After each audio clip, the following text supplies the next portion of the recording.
Only thing is, these two oscillators are phase shift oscillators and Wien bridge oscillators. We will see whether the Barkhoud criteria is satisfying or not. Once these circuits are satisfying those criteria, then I can say the oscillations are sustained. That only we will see. And after seeing the after checking the Barkhoud criteria is satisfying or not, we will see the condition for sustained oscillations. What is the condition for sustained oscillations? We will see these 2 points. We will check mainly in these two applications.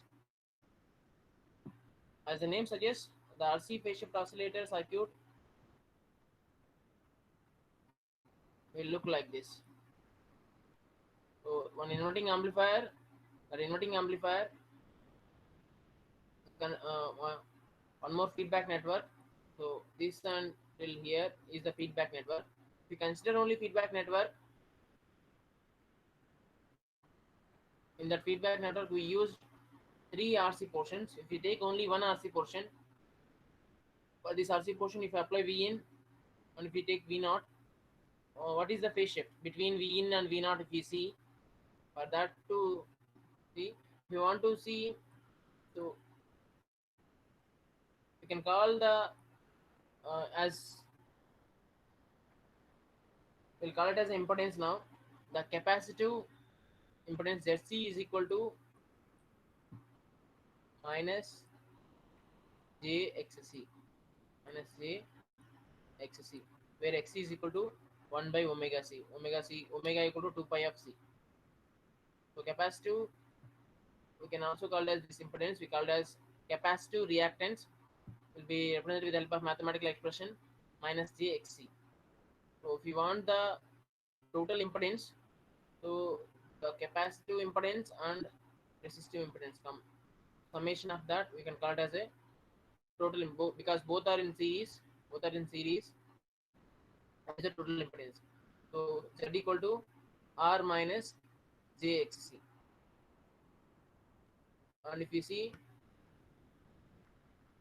for this, there will be some magnitude will be there and there will be some phase will be there. And please note here minus pi is taken when you're calculating uh, phase for any imaginary quantity. You see this is the form of A plus JB means this A plus AB is in first quadrant, but you just see here R minus A, that is in the fourth quadrant, right? So generally when you are finding the phase you will use this, but here because this quantity Z is in the fourth quadrant, if you try to find out in the clockwise direction, then the phase will be minus. The phase will be minus. That's why here minus phi is there.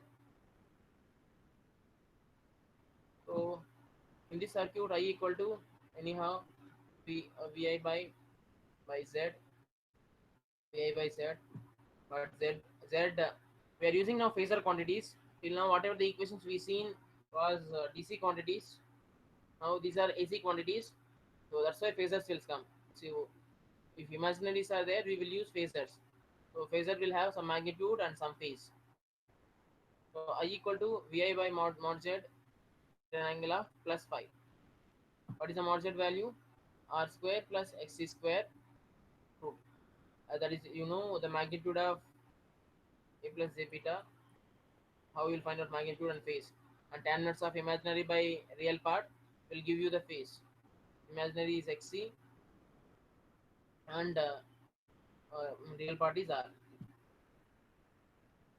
And this negative sign already considered like this, considering the phase in the towards the clockwise direction, that is already considered.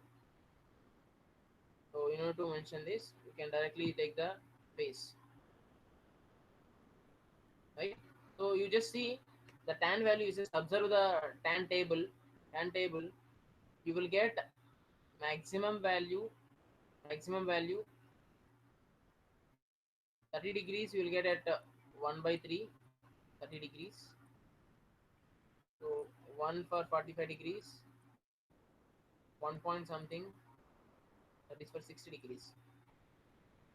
So that is 1 by root 3. Sorry, that is root 3. And 60 is output 3.